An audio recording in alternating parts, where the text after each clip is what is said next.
Director എടുത്താണ്. Normally ഈ സിനിമയുടെ ഒരു പകുതി ഭാഗം വരെ ബാലുവും അനശ്വരയും തമ്മിലുള്ള കോമ്പോയാണ്.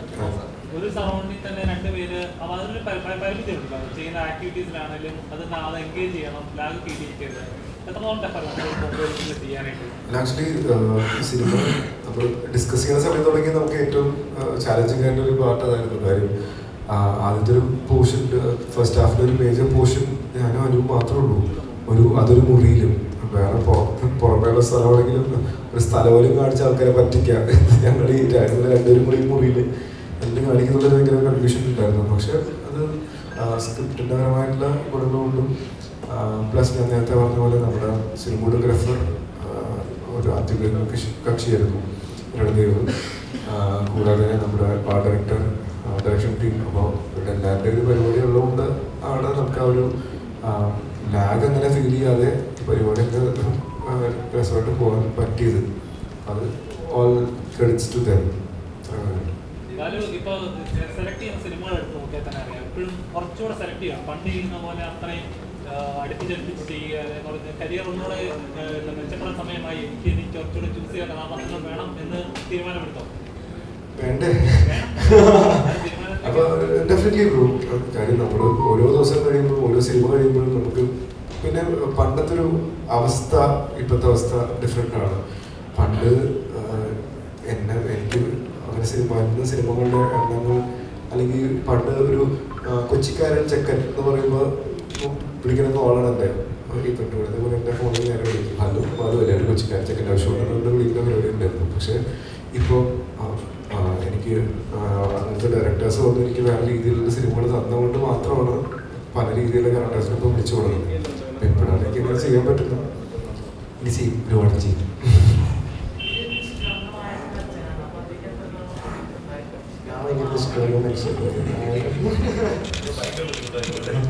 പക്ഷേ ആക്ച്വലി പറയുന്നത് അവർക്ക് ടാക്ടിക്കാണ് ശരിക്കും നിഷ്കളങ്കമല്ല.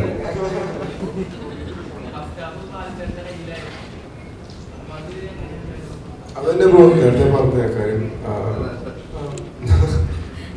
നമുക്ക് ആക്ച്വലി പറഞ്ഞ പോലെ ടെൻഷൻ ഉണ്ടായിരുന്നു. പക്ഷെ അത് നമുക്ക് ഷൂട്ട് ചെയ്ത് വരുമ്പോൾ അത് രസമായിട്ട് വരുന്നുള്ള കോൺഫിഡൻസ് ഡയറക്ടറിനും ബാക്കി എല്ലാ ടീമിലും ഉണ്ടായിരുന്നു. അത് ഷൂട്ട് ചെയ്ത് നമ്മൾ കാണിച്ചു തരാൻ ചോദിച്ചു.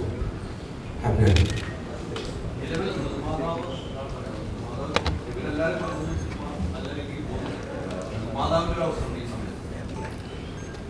അല്ല, അത് നന്നായിട്ട് പോകുന്നുണ്ട്. നമുക്ക് റിവ്യൂ കാണുമ്പോൾ തന്നെ അറിയാം. കാരണം കണ്ട പ്രേക്ഷകർ ഓപ്പണായിട്ട് പറയുകയാണെങ്കിൽ കണ്ട പ്രേക്ഷകർ ഇതുവരെ നേരിട്ട് കണ്ട ആദ്യം മുതൽ അവസാനം വരെ കണ്ട പ്രേക്ഷകർ ആരും ഇതുവരെ ഈ പടത്തിനെ കുറിച്ച് ആവറേജ് എന്നുള്ള അഭിപ്രായം പറഞ്ഞിട്ട് എബോ ആവറേജ് അല്ലെങ്കിൽ കൊള്ളാമായിരുന്നു, നന്നായിരുന്നു. കുടുംബമായിട്ട് എല്ലാവർക്കും ഒരു ഈ 2 മണിക്കൂർ സന്തോഷത്തോടെ ഇരിക്കാൻ പറ്റിയ സമയം. കാരണം ഇറങ്ങി വരുന്ന പ്രേക്ഷകർ മുഖത്താണെന്ന് നമുക്കറിയാം. വളരെ നാളുകൾക്ക് ശേഷമാണ് ചിരിച്ചുകൊണ്ട് സന്തോഷത്തോടെ ആ ഒരു നിറഞ്ഞ മനസ്സോടെ ഇറങ്ങി വരുന്നത് നമ്മൾ കാണുന്നത്. സത്യ പടത്തിൻ്റെ ഞാൻ പറയില്ല, വലിയ ആരവം ഉണ്ടാക്കുക എന്നുള്ളതിനേക്കാൾ കണ്ടവരെല്ലാവരും നല്ല അഭിപ്രായം പറയുക എന്നുള്ളത് നമ്മൾ ശ്രമിച്ച് അത് വിജയകരമായിട്ട് ചെയ്യുവാനായിട്ട് നമുക്ക് പറ്റിയിട്ടുണ്ട്. പിന്നെ എപ്പോഴും പലപ്പോഴും പലരും പറയുന്നത് ഞാൻ ശ്രദ്ധിച്ചിട്ടുണ്ട്, ചെറിയൊരു എന്നുള്ളതല്ല. ആക്ച്വലി ഇപ്പം സത്യത്തിൽ ഇന്ന് ഈ പ്രസ് മീറ്റിൽ നമ്മൾ ഉദ്ദേശിച്ചൊരു സംഭവം, നമ്മളിതിൻ്റെ മേക്കിങ്ങിൻ്റെ ഒരു വീഡിയോ കൂടെ ഉണ്ട്. അത് കാണുമ്പോൾ നിങ്ങൾ ഇത് എത്രത്തോളം എഫേർട്ട്, എത്ര നൂറുകണക്കിന് ആളുകൾ ഇതിൻ്റെ പുറകിൽ അധ്വാനിച്ചിട്ടുണ്ടെന്ന് കാണാൻ പറ്റും. കാരണം ആ പള്ളി എന്ന് പറയുന്നൊരു സംഭവം, ആ മലയുടെ മുകളിൽ ഈ പള്ളി സെറ്റ് ചെയ്യുക എന്നുള്ള ചെറിയൊരു സംഭവമായിരുന്നില്ല. അത് വലിയൊരു ഹാർഡ് വർക്ക്. അത് നമുക്ക് ആ ടീമിനെ എത്രത്തോളം അഭിനന്ദിച്ചാലും മതിയാവില്ല. കാരണം ഇപ്പോൾ UAE കണ്ട പ്രേക്ഷകർ ഇറങ്ങി വരുമ്പോഴത്തേക്കും ചോദിച്ച ചോദ്യം ഞാൻ ഇപ്പോഴും ശ്രദ്ധിച്ചിട്ടുണ്ട്. ആ പള്ളി എവിടെയാണോ, മനോഹരമായ പള്ളി. ആ പള്ളി എന്ന് പറയുന്ന ഒരു സംഭവത്തിന് അവർ ഭയങ്കരമായിട്ട് ആ ഒരു പഴയ കാലത്തെ ഒരു ഓർമ്മപ്പെടുത്തലിന് അതിന് സാധിച്ചിട്ടുണ്ട്. അപ്പം പടത്തെ സംബന്ധിച്ച് ഓവറോളായിട്ട് നോക്കുമ്പോഴത്തേക്ക് ഞാൻ പറഞ്ഞില്ലേ, ഈ പറഞ്ഞ രീതിയിൽ വളരെ നല്ല അഭിപ്രായം വന്നുകൊണ്ടിരിക്കുന്നതുകൊണ്ട് നമുക്ക് വളരെ സന്തോഷമുണ്ട്. പക്ഷെ പടം ഇനിയും എത്തിച്ചേരാനുണ്ടെന്ന് അറിയാം. കാരണം പല പടങ്ങളും നമുക്ക് വരുന്ന ഇപ്പോൾ തന്നെ ഇത്രയും പടങ്ങളുടെ പുറകിൽ വന്നിരിക്കുന്നു. പക്ഷെ നമ്മുടെ മലയാള സിനിമയുടെ അവസ്ഥ ഇതാണ്. കാരണം നമുക്ക് ഇടയ്ക്ക് വന്ന ഇഷ്യൂസ്, ഇപ്പോൾ ഹെമ ഇഷ്യൂസ് ആണെങ്കിലും എല്ലാം കാരണം പടങ്ങൾ പലതും റിലീസ് വൈകിച്ചിട്ടുണ്ട്. അപ്പോൾ അതിനുശേഷം കൂട്ടത്തോടെ പടങ്ങൾ വരികയാണ്. അപ്പോൾ അത് നമുക്ക് വലിയൊരു സ്പേസ് അവിടെ കിട്ടുന്നില്ല. അപ്പോൾ അതുകൊണ്ട് നമുക്ക് കുറച്ചുകൂടെ പ്രൊമോഷൻ അല്ലെങ്കിൽ ആളുകളിലേക്ക് എത്താനായിട്ട് കുറച്ചുകൂടെ നമ്മൾ ശ്രമിക്കേണ്ടതുണ്ടെന്നറിയാം. അതുകൊണ്ടാണ് നമ്മൾ ശരിക്കും കഴിഞ്ഞ ക്യാൻസൽ ചെയ്താണ് പ്രസ് മീറ്റ്. കാരണം ഡേറ്റ്സിൻ്റെ അവൈലബിലിറ്റി പ്രശ്നമായിരുന്നുള്ളത് ക്യാൻസൽ ചെയ്തു. പക്ഷേ ഇന്ന് ഇത്രത്തോളം തിരക്കുണ്ടായിട്ട് ഇത്രത്തോളം നമുക്ക് ശാരീരിക ബുദ്ധിമുട്ട് നമുക്കറിയാം. രാവിലെ 6 മണി വരെ ഇപ്പോൾ ഫൈറ്റ് സീനിൽ പങ്കെടുത്തതിന് ശേഷം രാവിലെ വന്നിട്ട് ഇരിക്കുക എന്ന് പറഞ്ഞാൽ ചെറിയൊരു സംഭവമല്ല. അപ്പോൾ എന്നിട്ടും അവർ വന്നിട്ടുണ്ട്. നമ്മളത് നിർബന്ധമായിട്ടും ഇന്നത് അനൗൺസ് ചെയ്തത് അല്ലെങ്കിൽ ഇന്ന് കോർഡിനേറ്റ് ചെയ്തതിൻ്റെ കാര്യം അതാണ്. എല്ലാവരിലേക്ക് എത്തണം. കാരണം നന്മ നിറഞ്ഞൊരു പണം, ഒരു ചെറിയ സന്തോഷം പകരുന്നൊരു പണം കുറച്ച് നാളായിട്ട് നമുക്ക് ചെയ്യാൻ പറ്റില്ല, പലരിലും എത്തിച്ചേരുന്നില്ല. അപ്പോൾ നമുക്ക് പല രീതിയിലുള്ള ക്രൈം ത്രില്ലേഴ്സ് ഉണ്ട്, അല്ലെങ്കിൽ ഈ പറയുന്ന ഒരു കേസ് അന്വേഷണത്തിന് പോകുന്ന ഓഫീസേഴ്സിൻ്റെ കഥ, അല്ലെങ്കിൽ ഭയങ്കരമായിട്ടുള്ള പല രീതിയിലുള്ള പടങ്ങൾ, എല്ലാ പടങ്ങൾക്കും ഇവിടെ സ്പേസ് ഉണ്ട്. ഇത് എല്ലാവർക്കും വേണ്ടിയിട്ടുള്ള പടമാണ്. അതായത് കൊച്ചുകുട്ടികൾ മുതൽ, ഞാൻ ഇടയ്ക്കൊരു ഇന്റർവ്യൂവിന് പറഞ്ഞിരുന്നു, കൊച്ചുകുട്ടികൾ മുതൽ മുതിർന്നവർ വരെ, അതായത് പ്രായമായവർക്ക് പോലും ഒരുപോലെ സന്തോഷിക്കാൻ പറ്റുന്നൊരു ചിത്രമാണ്. അതൊരു റയർ ഫീറ്റാണ്. ഇപ്പം പറഞ്ഞപ്പോഴത്തേക്കും അവിടുന്ന് ഒരു സഹോദരൻ ചാർലിയുടെ ഡ്രസ് കോഡിനെ കുറിച്ച് പോയി. അപ്പോൾ എനിക്ക് സത്യത്തിൽ ഏറ്റവും സന്തോഷം പകർന്നിട്ടുള്ള ഒരു പടമാണ് ഈ ചാർലി എന്നുള്ളത്. അതിനകത്ത് ഡ്രസ് കോഡ് മനുഷ്യൻ സജസ്റ്റ് ചെയ്തപ്പോൾ ഞാൻ അത് തന്നെ ഇരുന്നൊരു കുഴപ്പമില്ല. കാരണം ആ ഒരു പാറ്റേൺ പിടിച്ചിട്ടുണ്ട്. അങ്ങനെ ഡ്രസ്സല്ല, പക്ഷേ ആ ഒരു പാറ്റേൺ, കാരണം അത് എത്ര തവണ കണ്ടാലും നമുക്ക് മറക്കാൻ പറ്റാത്തൊരു ചിത്രമാണ്. അതുപോലെ തന്നെ ഇത് ഇന്ന് ഞാൻ വന്ന് ഞങ്ങൾ താഴെ ലോബിയിൽ സംസാരിച്ചപ്പോൾ എൻ്റെ അടുത്തൊരു ആൾ സംസാരിക്കുന്നത് ഞാൻ 2-3 പ്രാവശ്യം കണ്ടു. പക്ഷേ 3 പ്രാവശ്യം കണ്ടപ്പോൾ ഓരോ തവണയും എനിക്കത് പിന്നെയും ആ ഒരു പടത്തോട് സ്നേഹം, പിന്നെ ഒന്നോട് പോകാമെന്ന് പറഞ്ഞിരിക്കുക സുഹൃത്തിനോട് കൂടെ എന്ന് പറയുന്നത്. അതൊക്കെ ഇരുമ്പോൾ ഭയങ്കര സന്തോഷമാണ്. കാരണം ഒരു വൺ ടൈം വാച്ചബിൾ അല്ല. വൺ ടൈം വാച്ചബിൾ എന്ന് പറയുകയാണെങ്കിൽ ആക്ച്വലി ആദ്യം മുതൽ അവസാനം പടം കണ്ടിട്ടില്ല എന്നാണ്.